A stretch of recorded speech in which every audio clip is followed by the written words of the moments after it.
Seguimos adelante como cada mañana, amigos. Gracias por estar con nosotros. Bueno, le damos la bienvenida a un querido amigo nuestro que pues estuvo algunos días ausente por motivos de salud, pero qué bueno que ya está aquí con nosotros, totalmente recuperado y por supuesto que también contento de poder llegar hasta ustedes con los temas de educación financiera que más le interesan. Y esta charla, bueno, pues a final de cuentas nos ayuda mucho a comprender mejor cuál es la situación de las finanzas a nivel local, a nivel nacional y a nivel internacional, para que vayamos tomando nuestras precauciones, eso es lo más importante. Está con nosotros nuestro amigo el contador Martín Domínguez Chiu para platicarnos sobre los acontecimientos económicos que han sucedido en febrero. ¿Cómo estás, Martín? ¿Qué tal? Bienvenido. ¿Cómo estás? Pues aquí, fíjate que, gracias a Dios, bendito Dios, ya una vez más estamos aquí con ustedes. Muchas gracias por la invitación y además, pues, bueno, también aquí me voy a esperar un ratito más porque voy a esperar que el chef, a ver qué nos tiene, ¿verdad? Porque la verdad de las cosas es que sí. Martín, lo siento, pero vas a tener que hacer fila porque apenas se somos termina la muchos, sección, ¿no? Sí, termina la sección del chef y automáticamente todo le está ahí. ¿Quién sabe de dónde sale tanta gente, verdad? Sí, la verdad es que sí lo he estado viendo, lo he estado siguiendo. Digo, afortunadamente tuve tiempo bastante para poder seguir el programa y la verdad es que esa adición del chef, pues bueno, viene a rebustecer mucho aquí el programa, ¿no? Y a mitigar el apetito no, matutino. sí, sobre todo, ¿no? La verdad de las cosas que sí, sobre todo ahorita con este frillito. Martín, una pregunta, déjame empezar con una pregunta del público. Cuando supieron que venías, inmediatamente dijeron, a ver, pregúntale al contador, por favor, ¿qué ha pasado con el dólar y cómo es que lo han logrado contener un poco? Fíjate ¿Es truco o es realidad? Fíjate que ya se fue la persona que aquí echa las cartas, ¿no? Sí, ¿verdad? Sí, ya. Pero pareciera una situación así que curiosamente durante el mes de febrero se empezó a comportar con una recuperación que no es casualidad. En algún momento comenté aquí también cuando me hizo la misma pregunta Xochitl, que si el dólar se iría a ir a 20 o no, dije, y yo siempre pienso que a veces había gente que le estaba apostando en contra al peso.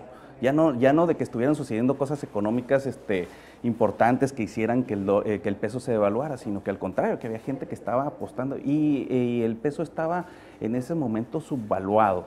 O sea que en realidad valía un poco más de lo que en realidad se estaban especulando en los mercados.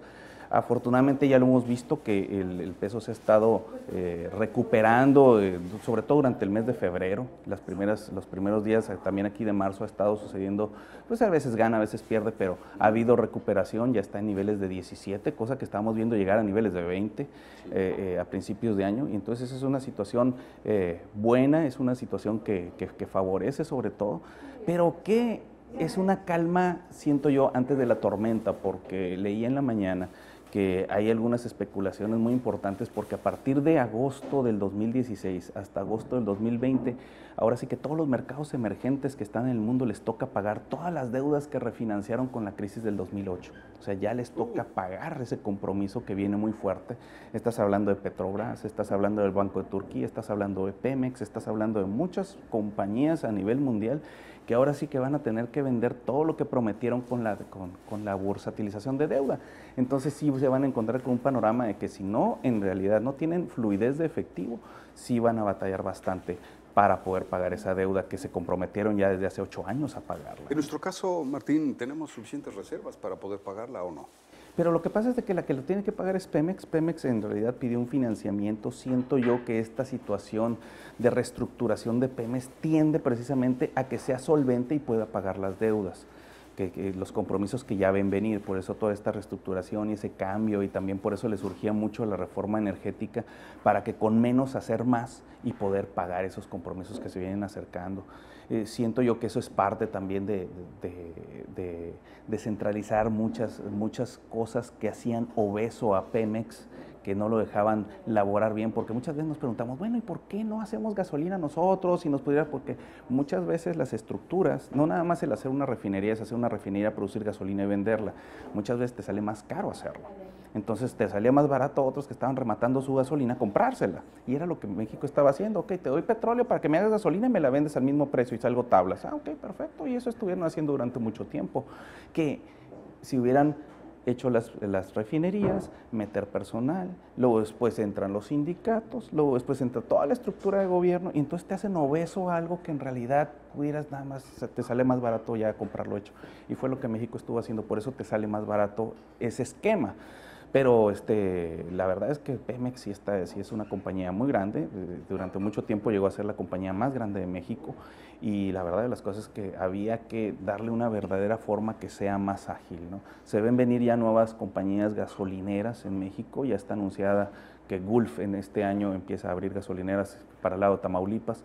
Y entonces pues ya ese problema también de las propias franquicias y que se vea un cierto monopolio en la cuestión del petróleo, pues ya lo están incluso hasta queriendo desaparecer un poco del esquema, ¿no? Que sea una compañía petrolera, pero ahora sí que como la banca de segundo piso, haciendo otras cosas, ya no propiamente vendiendo gasolina, sino administrando el petróleo, que es diferente. Oye, qué impresionante, ¿no? Como nación me siento aturdido por la impresión de que ni siquiera nosotros podemos contra nosotros mismos como país, en el sentido de que una empresa como Pemex tuviese que recurrir a esto, a quitarse de sí misma mucha de la operación, porque la corrupción y las tranzas y todo lo que estamos acostumbrados es tal que el peso los aplasta, ¿no? Es impresionante las pérdidas de gasolina en los gasoductos, oleoductos, que incluso están pensando muy seriamente, ahora que empiezan con la cuestión de la explotación del gas, que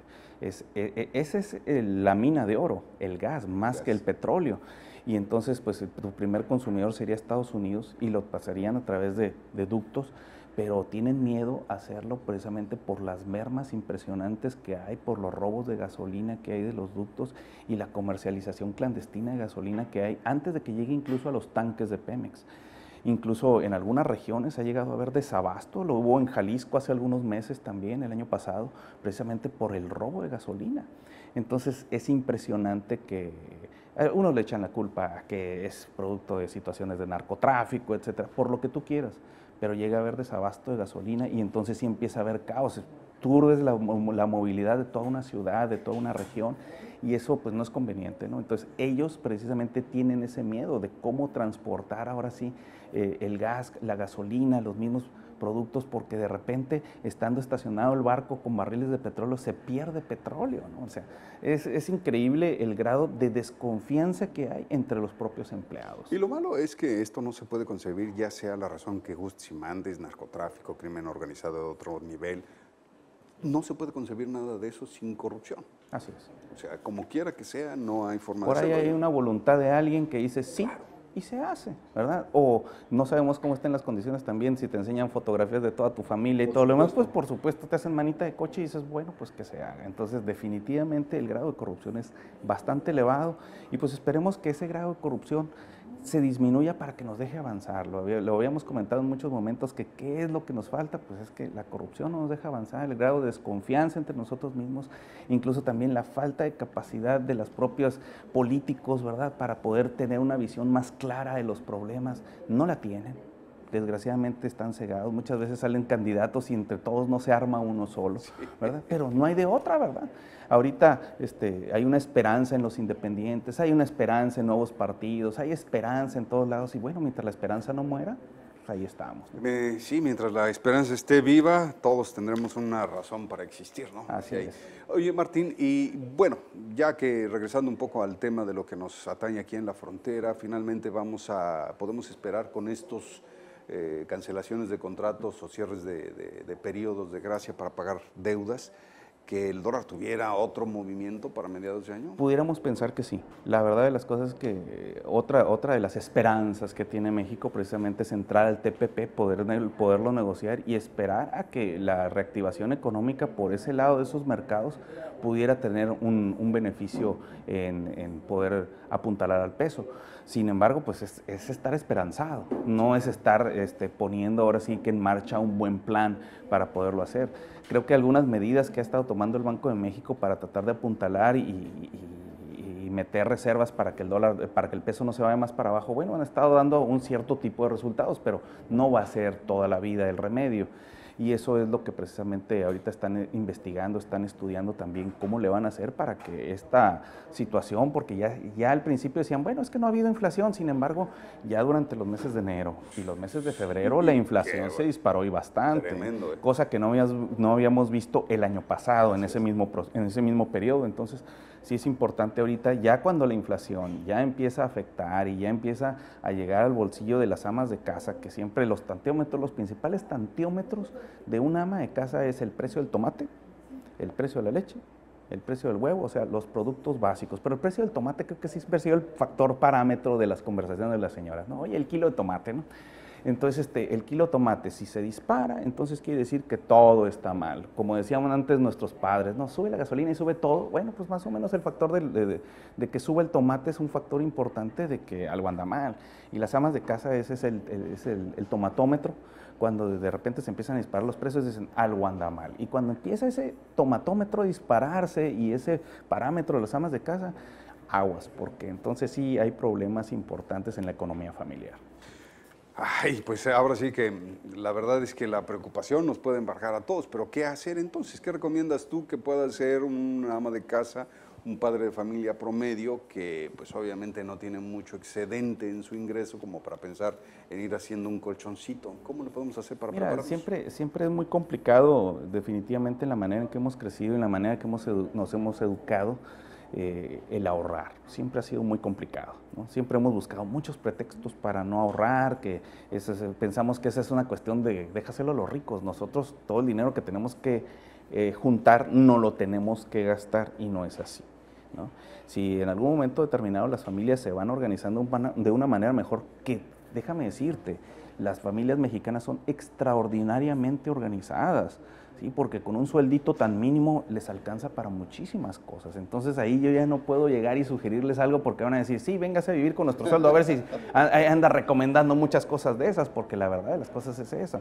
Pero hay otras personas sí ya de que tienen otro cierto ingreso que en realidad son más desperdiciados, ¿no? Entonces, si en realidad podemos tener cierta circunstancia de que llegamos a pensar que estamos teniendo muchísimo dinero y ganando muchísimo, piénsenlo dos veces, ¿verdad? Antes de gastar su dinero, ¿verdad? Siempre hay que pensar en las vacas flacas antes de las vacas gordas, ¿no? Definitivamente. Martín, muchísimas gracias. Bueno, ya se nos acabó el tiempo. Por favor, danos ahora sí tu canal de comunicación para el contacto con la gente, ¿no? Claro que sí, fíjate que ya hemos creado a través de las redes sociales una fanpage que se llama Martín Domínguez, Martín Domínguez Chiu, experto en finanzas personales. Me pueden seguir, ahí estamos publicando artículos de carácter económico, de emprendurismo, de economía familiar, de muchos artículos que diario estamos publicando, por lo menos 4, haciendo 4 publicaciones. Denos like, por favor, en esa página y con mucho gusto podemos estar en contacto con los mensajes que por ahí nos puedan hacer llegar, con las dudas y que tengan aquí de los temas que vayamos a exponer.